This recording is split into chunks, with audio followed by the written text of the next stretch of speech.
గురుగారు శ్రావణ మాసంలో వరలక్ష్మి వ్రతం మొదటిసారి కానీ లేకపోతే చేసుకునే వాళ్ళు అంటే ఇంత పోయిన సంవత్సరంలో చేసుకునే వాళ్ళు ఇప్పుడు ఎవరైతే ఉన్నారో వాళ్ళు ఏవైతే అమ్మవారికి అలంకరించే ఆభరణాలు ఏవైతే ఉన్నాయో అవి మనం వాడినవి వేయచ్చా లేకపోతే కొత్తవి కొనాలా అనుకునే వరకు మీరు చెప్పే సమాధానం ఏంటి?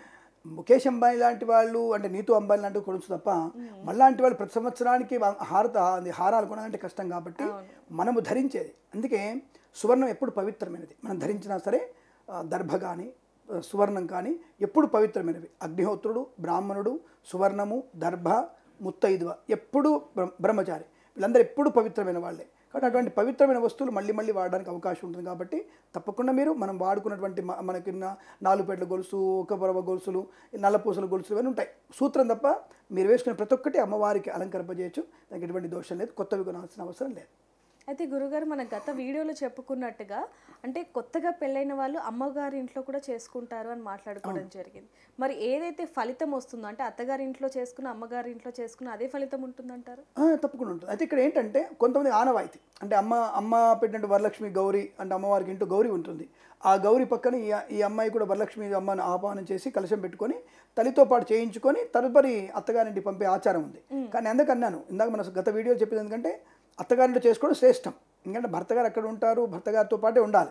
ఎందుకంటే ఇప్పుడు అప్పటికి ఇంకా ఆషాఢ మాసం కాబట్టి భర్త ఇక్కడ రాడు, ఎడుకో ఎదురు చూస్తుంటాడు ఆయన. అంటే ఈయన ఎదురు చూస్తున్నాడు కాబట్టి అక్కడికి వెళ్ళిన తర్వాత ఆ అమ్మాయి అక్కడ వ్రతం చేసుకున్నప్పుడు భర్త అక్కడ భర్తకి నమస్కరించాలి.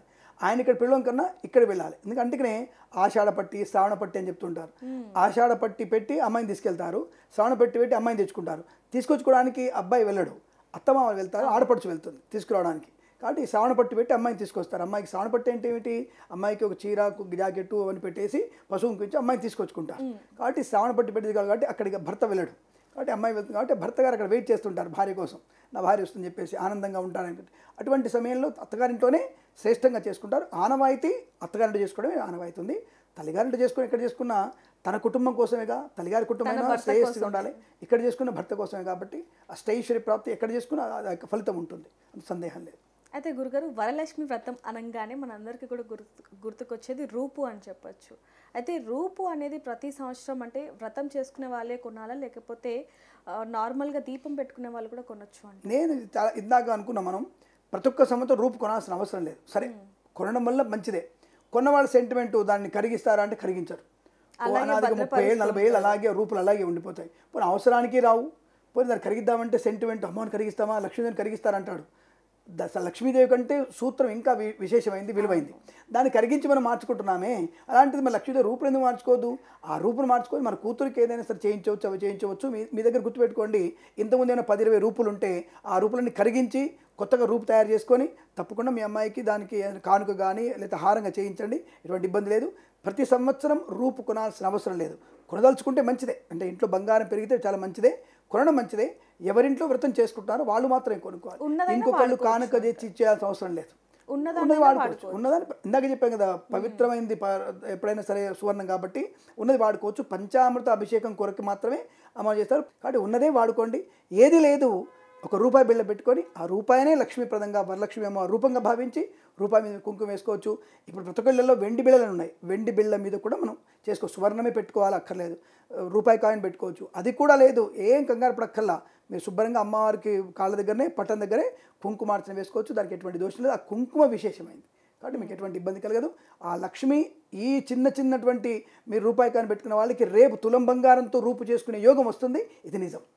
గురుగారు శ్రావణ మాసంలో ముఖ్యంగా చూసుకుంటే నియమాలు ఏమన్నా ఉంటాయంటారు?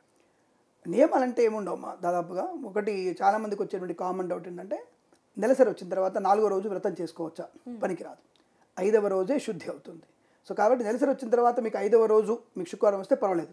4వ రోజు వచ్చింది తప్పకుండా చేసుకోవాలని అమెరికా వెళ్ళిపోతున్నా అంటే మీరు అమెరికా వెళ్ళండి, అంతరిక్షానికి వెళ్ళండి. 4వ రోజు పూజకి అర్హత కాదు, కాబట్టి చేసుకోకూడదు. ఎవరింటికన్నా వెళ్ళవచ్చా అంటే మీరు ముత్తైదుగా ఉన్నప్పుడు మీరు ఆ యొక్క పశువును తీసుకోవడానికి కూడా అర్హత ఉండదు. కాబట్టి ఇది పాటించాల్సిందే. ఎందుకు 22nd సెంచరీలో ఉన్నాం, ఇవిగా పాటిస్తారా? ట్రాష్, యాష్, మాష్ అంటే మాకేం చెప్పలేం. కాబట్టి అది పాటించాల్సిందే. కాబట్టి రోజోదర్శనం 4 రోజులు కాదు తప్ప 5వ రోజు నుంచే మీకు శుద్ధి అవుతుంది. 5 రోజు నుంచే ప్రతిఫలం ఉంటుంది. రెండవది విధి విధానాలంటే ఇందాక అనుకున్నట్టే ప్రతి ఒక్కటి కూడా మానసికంగా శారీరకంగా శుద్ధిగా ఉండాలి.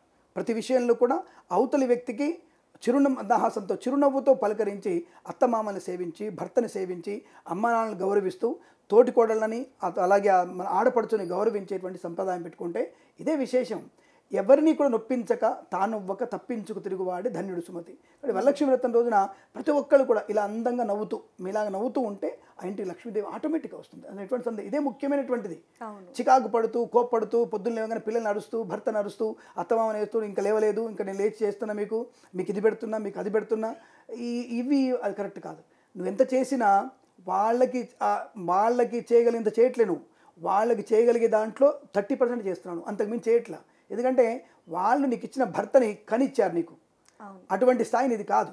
నువ్వు రేపు కొడుకు కంటే నువ్వు ఇంకో కొడుకు వస్తే తెలుస్తుంది నీకు. కాబట్టి అత్తగారు మామగారు తల్లి తండ్రి ఎప్పుడు కూడా పూజనీయులే. కాబట్టి అటువంటి వాళ్ళతో మనం విసుక్కుంటూ పిల్లల్ని తిట్టుకుంటూ తల గోక్కుంటూ తల చిక్కుముడు వేసుకుంటూ చికాకు ఉండదు. అందుకే అన్న ముందు మనం అందంగా తయారు కావాలి. లక్ష్మీదేవిని పూజ ముందు అందంగా తయారు కావాలి. ఉదాహరణకి మనం రుద్రాభిషేకం చేసేటప్పుడు మహాన్యాసం అని చెప్తారు. రుద్రాభిషేకంలో మహాన్యాసం వినే ఉంటారు, అందరికీ తెలుస్తున్న విషయం. మహాన్యాసం అంటే ఏమిటి? నీ ప్రతి అంగములో కూడా శివుని ఆవాహనం చేసుకోవడం. కీళ్ళల్లో, వేళ్ళల్లో, మోచేతులలో, హృదయంలో ప్రతి ఒక్క భాగంలో శివుని ఆవాహనం చేసుకుంటారు. రుద్రుని ఆచరించాలంటే రుద్రమర్చయేత్, నువ్వు రుద్రుడిగా మారి రుద్రుని అర్చన చేయాలి.